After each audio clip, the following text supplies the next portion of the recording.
एक ॿी अफ़सोसनाक ख़बर मां फेज़गंज वेझो रहीम यार ख़ान वासी नौजवान मथां जवाबदारनि सुरोटनि ऐं ॾंडनि सां हमलो करे खेसि मरण की करे छॾियो आहे। इतलाह मिलण बाद फेज़गंज पुलिस पहुची ज़ख़्मियुनि खे फेज़गंज रूरल हेल्थ सेंटर दाख़िल करायो आहे, जिते खेसि तिबी इमदाद फराहम कई पई वञे।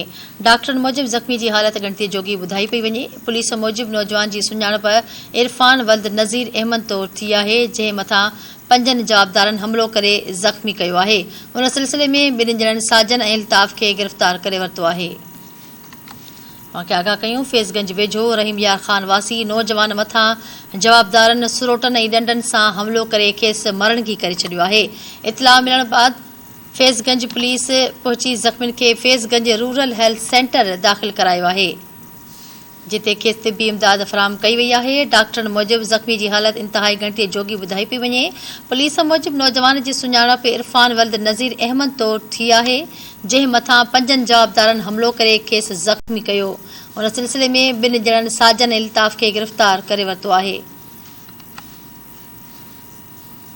आगाह कयूं पिया फेज़गंज वेझो रहीम यार ख़ान वासी नौजवान मथां जवाबदारनि सुरोटनि ऐं ॾंडनि सां हमलो करे खेसि मरणगी करे छॾियो आहे। इतलाह मिलण बाद फेज़गंज पुलिस पहुची ज़ख़्मी खे फेज़गंज रूरल हेल्थ सेंटर दाख़िल करायो आहे, जिते खेसि तिबी इमदाद फराहम कई वई आहे।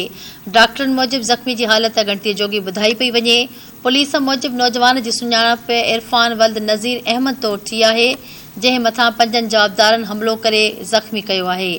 उन सिलसिले में 2 ॼणनि साजन ऐं अल्ताफ़ खे पुलिस गिरफ़्तार करे वरितो आहे।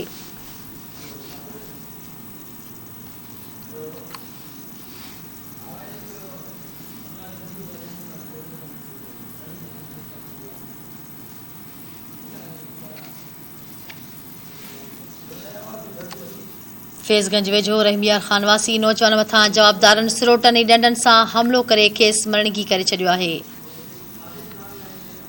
फेज़गंज खां धरती टीवी न्यूज़ जो रिपोर्टर बासित चांग लाइन ते मौजूद आहे। जी बासित, कहिड़ा तफ़सील आहिनि?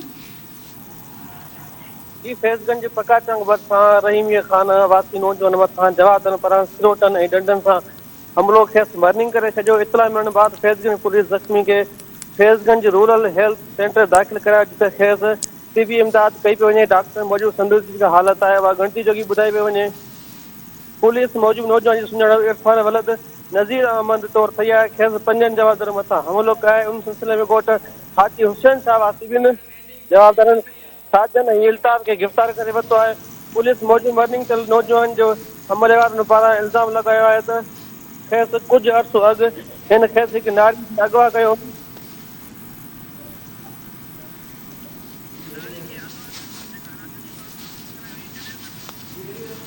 ठीकु आहे, वॾी महिरबानी।